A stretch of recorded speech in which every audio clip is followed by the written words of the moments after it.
Sebelum melanjutkan, jangan lupa subscribe dulu, terima kasih. Bab 347. Dengan adanya wanita di dekatnya, semua hal dapat tercapai dengan mudah. Ayo, ayo kita pergi bermain. Dia menepuk kepala kuda itu pelan-pelan dan menuntunnya ke kandang kuda dan menungganginya. Tepat saat dia hendak membawa Old White keluar, dia melihat bol-bol yang awalnya bertengger di atas batu di Rock Garden langsung berdiri dan melompat ke pelukannya. Kau juga ingin keluar? Feng Jiu mengangkat alisnya dan menatap bola bulu kecil dalam pelukannya. Baiklah. Tapi ada beberapa aturan, saat kita keluar, kau tidak boleh berlarian sendiri. Dia mengacak-acak bulu bol-bol dengan satu tangan sebelum memegang tali kekang dan menuntun Old White keluar dari gerbang. Dia melompat ke punggung Old White, mencondongkan tubuh ke depan dan dengan gagah berani berlari ke pinggiran kota.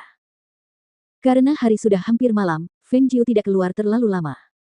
Setelah berkeliling, dia kembali dan mandi sebelum memasuki ruangannya dan berkultivasi sepanjang malam hingga fajar menyingsing.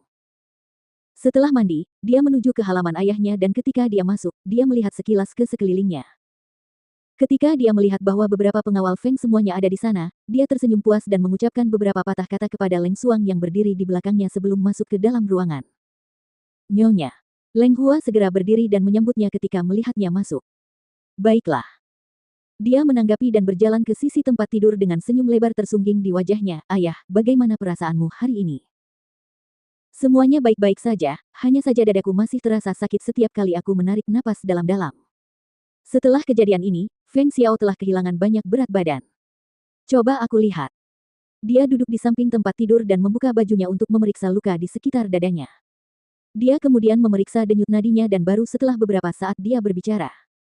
Luka di dada adalah yang paling serius, meskipun kamu sudah minum obat, pemulihan penuh masih membutuhkan waktu lebih lama. Tunggu sampai kakek kembali, aku akan pergi ke hutan 9 perangkap untuk mencari beberapa tanaman herbal untuk membuat janji temu denganmu. Ini akan mempercepat proses pemulihan. 9 hutan jebakan.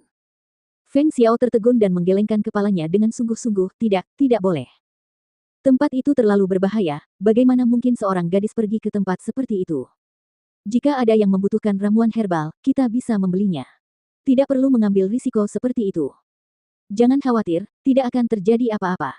Aku pernah ke sana sebelumnya dan cukup familiar dengan tempat itu. Selain itu, sebagian besar tanaman herbal dapat dibeli kecuali satu. Mungkin bagi yang lain, hutan 9 perangkap adalah tempat yang penuh bahaya, tetapi baginya, tempat itu hanyalah tempat penyimpanan harta karun. Di sanalah Little Phoenix dijemput, di sanalah ia pertama kali bertemu dengan kakaknya dan juga pamannya. Berpikir kembali tentang bagaimana paman itu sebenarnya adalah penguasa neraka yang pemarah, dia mengerutkan bibirnya. Ketika mereka berdua tidak sengaja menyentuh bibir satu sama lain, dia langsung pingsan. Ketika mereka berada di Green Gallop Country, perilakunya yang aneh. Dan dia bahkan ingin menciumnya. Ketika dia memikirkan hal ini, seluruh ekspresinya tiba-tiba berubah dan suatu perasaan aneh berkelebat dalam hatinya. Melihat putrinya yang asyik dengan pikirannya sendiri, Feng Xiao tersenyum dan tanpa berkata apa-apa, dia diam-diam memperhatikannya dengan hati yang penuh kebanggaan. Ini adalah putrinya, dia selalu luar biasa. Hanya saja, dia tidak tahu laki-laki macam apa yang bisa menandinginya. Meskipun dia berharap bahwa dia akan dapat menikah dengan baik, tetapi hanya memikirkan putrinya sendiri yang telah tumbuh bersamanya selama bertahun-tahun menjadi keluarga orang lain. Sebagai seorang ayah, hatinya dipenuhi dengan rasa masam. Memen, berpikir bahwa pertunangan antara Murong Yisuan dan dia telah dibatalkan, itu dapat dianggap sebagai berkah tersembunyi. Dengan cara ini, dia dapat menghabiskan beberapa tahun lagi di sisinya. Akan tetapi, perintah penguasa tentang pernikahan dengan putra mahkota negeri Green Gallop itu telah tertunda lama.